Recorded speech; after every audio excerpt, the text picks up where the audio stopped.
take my glasses. Okay, so today we're going to talk about the niyamas. During the past few sessions, we've been talking about the 8 limbs of yoga. 8 limbs of yoga is described in the Yoga Sutras of Patanjali, which is a book that works like a manual to teach us how to practice yoga, how to do yoga, how to be yoga. And there's many different practices in the yoga world. Patanjali explains a few practices, and the 8 limbs of yoga is just another way to kind of work towards this liberation from suffering, liberation from this attachment that we have with the body. Or if people are not looking for a spiritual liberation or a transcendent experience, enlightenment, it is also tools to help us live a happier life, a healthier life, a life that it is full of great gratitude, with more kindness, a life that it is healthier, not only towards us, but towards the others. So the 8 limbs of yoga is just another way to work towards that liberation or a better life. It starts with yamas, which is social discipline, and then we have niyamas, which we're going to start covering today. We have asana, which is poses. So asana is what we do in class, all the warrior ones, warrior twos, all of that. Pranayama, which is the breathing. We've done today in class the Kapalabhati, so Kapalabhati, Uddiyana, Agnisara, all of those breathing exercises. Then we have Pratyahara. Pratyahara is a form of meditation where you observe your thoughts and observe the emotions in your mind.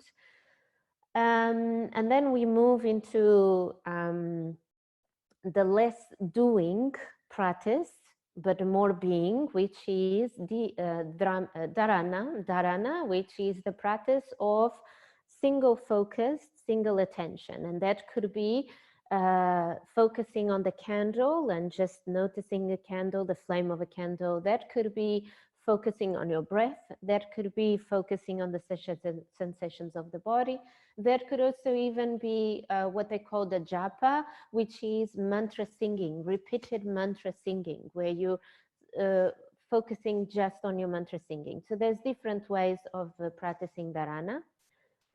Dhyana, which is meditation. And in the Western world, when we talk about meditation, we just talk about, okay, I'm going to sit and I'm going to stop thinking. But actually, meditation is quite different from that. But as the Western world is so overactive in their mind, and because life just kind of makes us be overthinking, over-worrying, there's too much noise going on in the head, the beginning of our practice of meditation has to be to slow down the thoughts, to calm the mind, to be able to, at least even just for 5 or 6 seconds, to be able to focus on the breath, or to be able to focus on something that is happening in the present moment, because all the thought process that we have is very often related to the past or related to the future. And what we want when we are working towards dhyana, which is the long-term sustained single focus, paying attention to one thing only in the present moment, when we're working towards dhyana, we need to practice the single focus a lot. And we've all been there, where we sit and we want to really just pay attention to our breathing, or just pay attention to whatever meditation practice we are choosing, but suddenly we feel itchy somewhere, or suddenly our back starts to hurt and we start to feel uncomfortable and we want to move, or suddenly pops in an idea of something we want to do, or suddenly we just remember a conversation we had with someone last week, or there is this whole convulsion of images and thoughts that are coming in. And when we realize we're completely lost in images and thoughts, and we are not in our single focus anymore.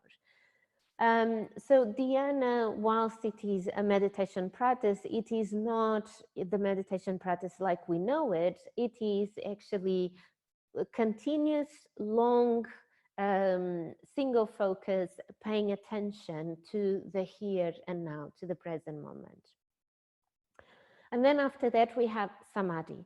Samadhi, which is enlightenment, it is freedom, it is transcending the attachment that we have with our physical body, the attachment that we have with the mind.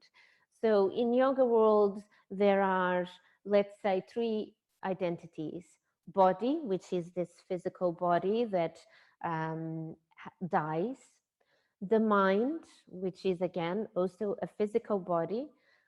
It doesn't die after a few, let's say, reincarnations, although the word is not really reincarnation in the sense of going from body to body, but there is a sense of that.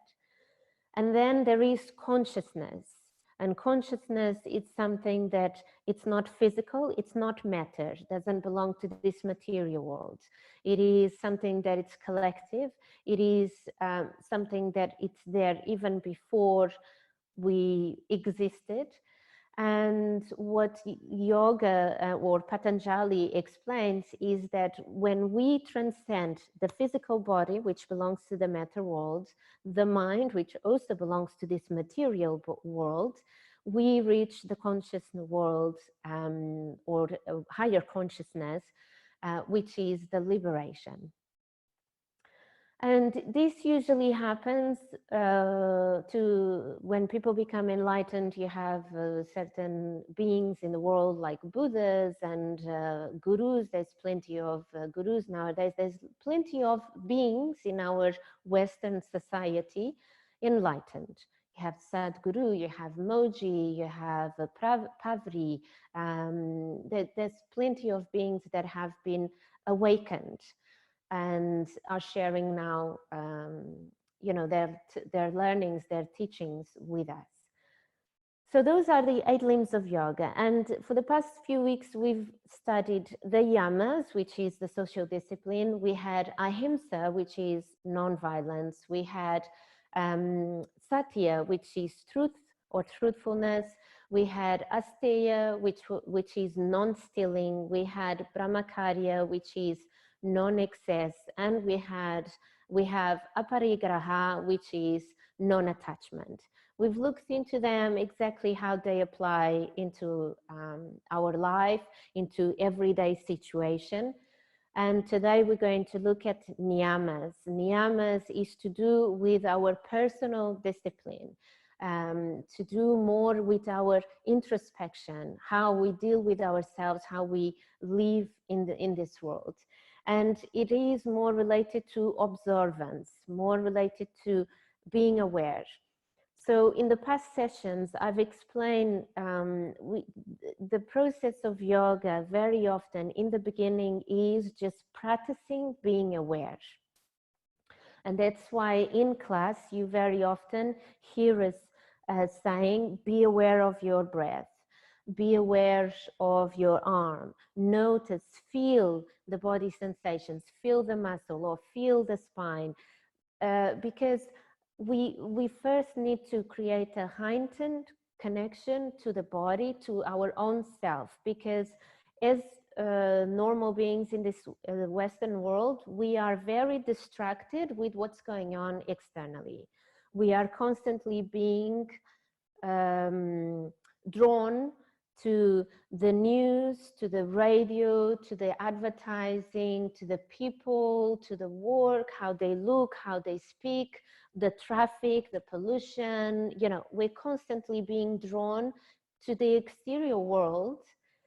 And what yoga does is, let's rein in, let's come back to our internal world. So with the yamas, we worked on not giving. with the yamas, we were on restraining ourselves. So there's all these, the asteya, the satya, the aparigraha, and so on, was all about not giving in, was all about restraining. So let's stop a little bit, let's restrain, and let's redraw, and stop looking outside for justifications, for finding whose fault is, for finding who made us unhappy, for looking outside of us for things to make us happy, all of those things. And now we are in the niyamas, which is observance. So now we took ourselves outside of the external world, we heighten our awareness. We start to learn that to be able to change something, first we need to be aware of how we behave. So first we start to notice how we speak, how we think, how we act, how we move. We start to learn that awareness, we start to expand our awareness. And now we are in a place where we understand and notice more our behaviors, notice more our thoughts, notice more how we speak, notice more how we walk, how we move, how we breathe. And we are in a much better place now to start creating this observance, which is the meaning of niyama. And then in niyama, again, there is little branches. In the same way as niyama, there is little branches. And like I mentioned before, you don't have to go through them in order. You can be working on all of them simultaneously. There is no specific order. It's actually a work that you do constantly. They are interlinked. They kind of just come on your life, and you just work on them all at once. So niyamas, we start with the sosha. Sosha means cleanliness, means purity. And when we talk about cleanliness and purity, we talk in terms of the mind. Yes, of course, we need to have a pure body or a clean body. What does that mean? From the yamas, we could already see, especially on the Brahmacharya, where we were talking about non-excess, we were already touching the area of not overeating, over drinking, too much alcohol or too much Coca-Cola, or working too much, and so on. So through the process of yamas, we were already purifying the body through choosing ways that were more pure, more clean for us to eat, for us to interact, and so on. So now when we are in sosha, we are looking for purity and cleanliness of the mind. And one example that Patanjali gives, and I'll read a little bit as well, the sutra where he talks about that, is very often we are very worried about the impurities of the body. So the body, it is a body that gets dirty. We sweat, there is a lot of bacteria that creates odor. We eat, there is a lot of excrement, I think it's called, that we have inside that needs to be released. We have all different types of things going on in our body. So the body itself, it's actually quite dirty in a way, not in any bad sense. It's quite dirty. But what happens is that the mind then starts to want to fix all this dirtiness, which is part of the body. The body will get stinky because it will sweat regardless of whether you move or you don't move. You will have to poo, whether you eat a certain thing or not eat, that will have to come out. So what Patanjali explains is that rather than wasting our time wanting to purify the body in a way that actually it is not possible, it's better to actually dedicate that time by purifying the mind.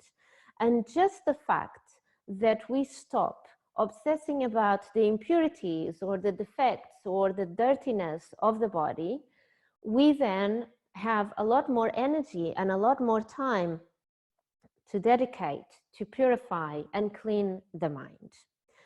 And this is really important because sometimes this sense of purification of the body or cleanliness of the body is an effect of external expectations. It is a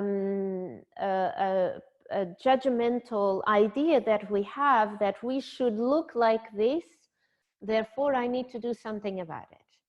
That I should feel like that, so therefore I'm going to do something about it. And that's impurity of the mind. That's exactly the opposite of Sosha, which is looking for purity of the mind. In the Aparigraha, we talk about non-attachment. So in the Yamas, one of the branches is Aparigraha. And we talk about non-attachment to the external things to bring us happiness within.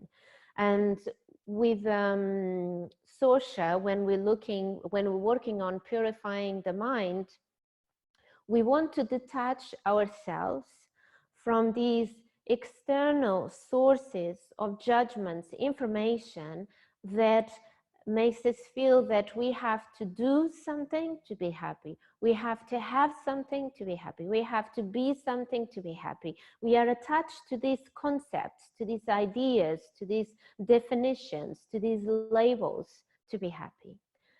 So Sosha is about bringing purity and cleanliness to the mind. Once we understand that the body is what it is, regardless of what we do, it is dirty or it is imperfect, it is curvy or skinny or fat or tall or slim, whatever is the things we want to say. Once we accept that, we start to work on purification of the mind.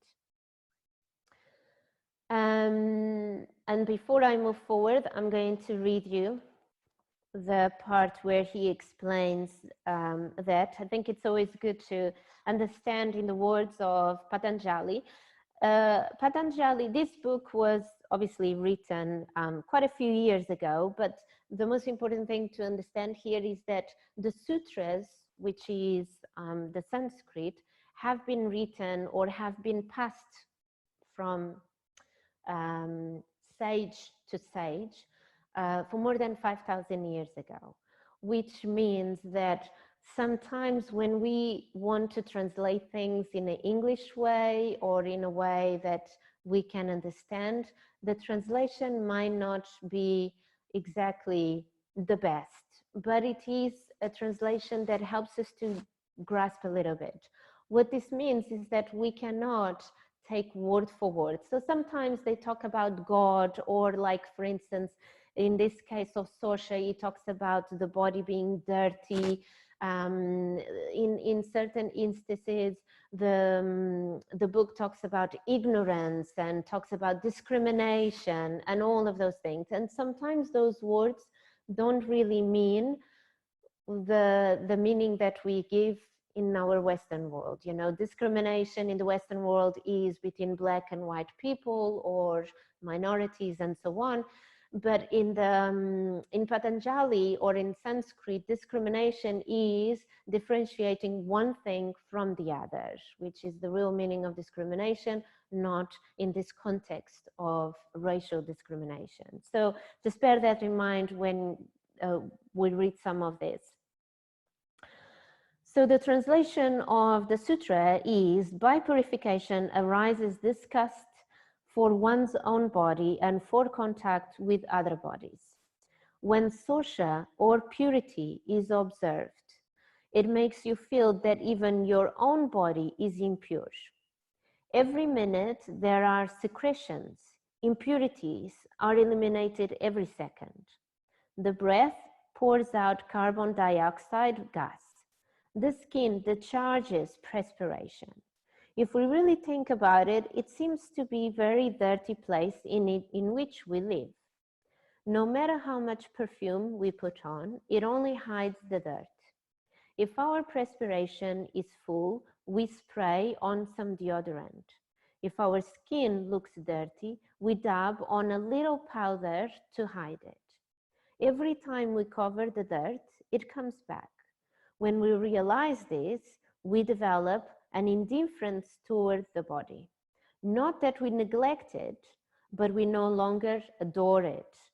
The time we once spent on our bodies can be used for other purposes, like japa, meditation, or reading spiritual books. Japa is mantra repetition. It's another technique of meditation where you repeat the same mantra and you focus on the mantra. And then I'm going to jump to another part of the interpretation of the sutra, which is, but once we have purity of mind, no doubt someone will come to tell us what the true meaning of these things are and what is to be done. When the disciple is ready, the guru comes, is a well-known Hindu saying. When the receiver is well tuned, the music comes. We need not send out invitations.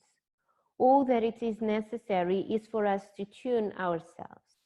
Then, without even a second's delay, the guru will come in some form. If we are not ready, though, even with 100 gurus around, we won't be benefited. For a guru can't force anything into us. We must be ready to receive. Similarly, the music is within the radio, but the radio cannot force the speaker to vibrate and bring it out. That is why preparation, developing virtues like yamas and yamas is very important. And guru shines light. So we can say that the guru is the person that shines the light in the student. So guru, it would be someone that has done the work or is doing the work of yoga, is practicing yoga, is living yoga, and shines the light in the student. So you could also sometimes find that a yoga teacher, depending on the style of teaching yoga, could be a guru for the students, because we could be shining light to the students' practice, guiding the students through a practice where they will find clarity in their life, while they awaken to the potential of their body in the yoga practice, where they might actually awaken to the potential or to their own potential in their own life outside.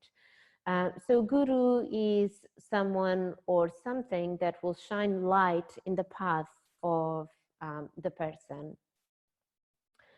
It doesn't have to be someone in orange robes, and it doesn't have to be Indian, it doesn't have to be someone, it can be anyone that shines light in these persons.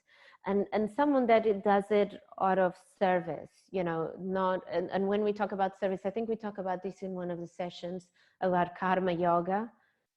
So karma yoga is selfless service. You do it to in love, and also to help others, not to receive anything in exchange. And when we talk about receiving anything in exchange, we don't talk only about material, money, presents, and so on, but we also talk about not wanting to receive praise.